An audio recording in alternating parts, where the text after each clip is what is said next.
अस्सलाम वालेकुम। माझा महाराष्ट्र न्यूज़ लाइव में आप सभी का स्वागत है दोस्तों।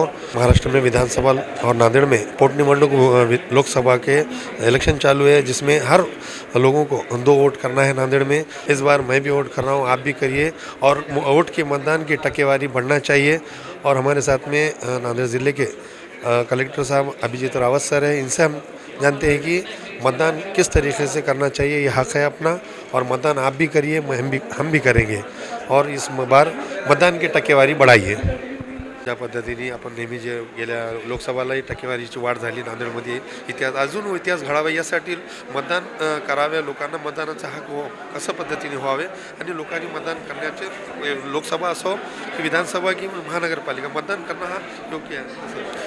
नाही, सगळ्यात पहिले असा एक गैरसमज असतो की माझ्या एका मतानं काय होणार आहे. आपण बघितलं मागच्या लोकसभेच्या निवडणुकीमध्ये अनेक मतदारसंघ आहे की जिथं काही हजारांमध्ये आणि एका लोकसभा मतदारसंघात 48चा फरक होता. त्याचप्रमाणे हरियाणाचा आता निवडणूक बघितली तर तिथं 37 मतांचा फरक एका ठिकाणी होता आणि त्याच्यामुळे विजय आणि पराभूत उमेदवारातलं अंतर हे तेवढं कमी होतं. त्यामुळे एक एक करून आपलं मत जे आहे ते निश्चितपणे खूप मोठ्या प्रमाणावरती इम्पॅक्ट टाकू शकतं, त्याचा प्रभाव टाकू शकतो. आणि सोबतच आपण विचार केला पाहिजे की आपण जेव्हा म्हणतो की आपला भारत स्वतंत्र झाला, आपण एक इंडिपेंडंट आहे, तर याचा अर्थ काय, तर आपल्याला मत देण्याचा आपल्याला अधिकार आहे. तर हे आपण मतदानाचा अधिकार निश्चितपणे बजावला पाहिजे. कुठले उमेदवार असतील किंवा नोटाचा पर्याय आहे त्यांना आपण मतदान केलं पाहिजे.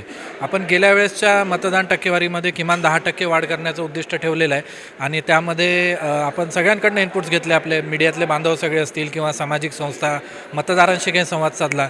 जे 10% लोएस्ट पोलिंग बूथ आहे त्या ठिकाणी आपण डोर टू डोर सर्वे करून माहिती घेतली आणि मुख्यत्वे करून महिला असतील, युवा मतदार असतील आणि जे रोजगारासाठी बाहेर गेलेले आहेत अशा लोकांपर्यंत पोहोचून आपण मतदान टक्केवारी वाढवण्याचा प्रयत्न करतो आहे.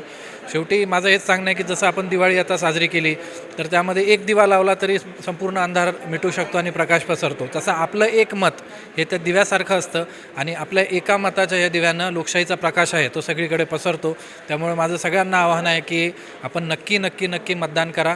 आपला भारत जो आहे एक लोकशाही राष्ट्र आहे, सक्षम राष्ट्र आहे, त्याच्या उभारणीमध्ये आपण आपलं योगदान आपल्या मतदानाद्वारे करू शकता. काही लोकांना 18 वर्षाच्या नंतर हा पहिला जे मतदान आहे त्यांना युवकांना बी आपण काय पहिलं मतदान हे नेहमी फार आठवणीत राहणारं असतं. मला माझं मतदान आठवतं 2009च्या निवडणुकीत जेव्हा पहिलं होतं.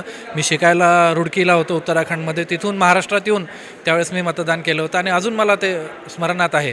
तर आपणही सगळ्यांनी आपलं पहिलं मतदान आहे ते मेमोरेबल करा, त्याचा सेल्फी काढा, इंस्टाग्रामवर टाका. फक्त सेल्फी मतदान केंद्राच्या बाहेर काढा, तेवढी एक आपण काळजी घ्या.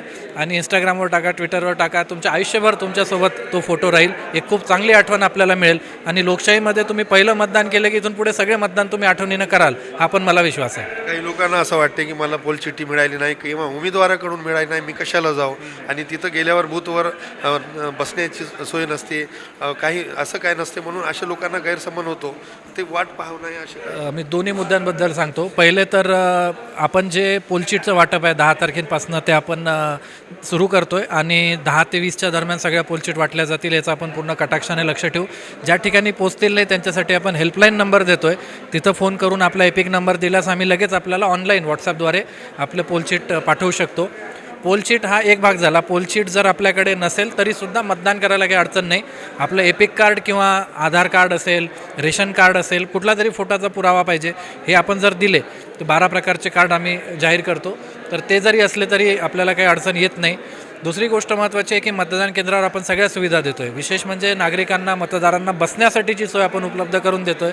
त्या ठिकाणी बेंचेस, खुर्च्या अशा प्रकारची सोय आहे, सावलीची सोय आहे. यावर्षी आता हिवाळा आहे त्यामुळे लाईटिंगची, प्रकाशाची सुद्धा आपण सोय केलेली आहे.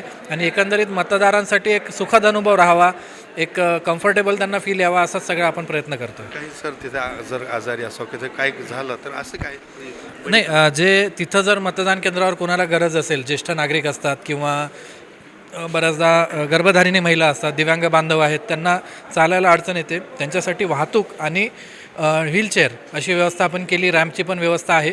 सोबतच तिथं जर काही आपत्ती आली तर आपली एक फर्स्ट एड किट आणि एक आरोग्य कर्मचारी त्या ठिकाणी राहतात. इवन एवढं की जर लहान बाळ असेल, आता मागच्या इलेक्शनला माझीच कन्या 1 वर्षाची होती, तर त्यावेळेस आम्ही घेऊन तिथे एक पाळणाघर जे होतं त्याचा पण उपयोग घेतला, की आई आणि ते मूल पाळणाघरात किंवा आई मतदान करत असेल तर थोडा वेळ पाळणाघरामध्ये आपल्या तिथल्या एका प्रशिक्षित कर्मचाऱ्यासोबत ते मूल राहू शकतं. तिथं त्यांना जर दूध पाजायचं असेल तर त्या ठिकाणी हिरकणी कक्ष पण आहे.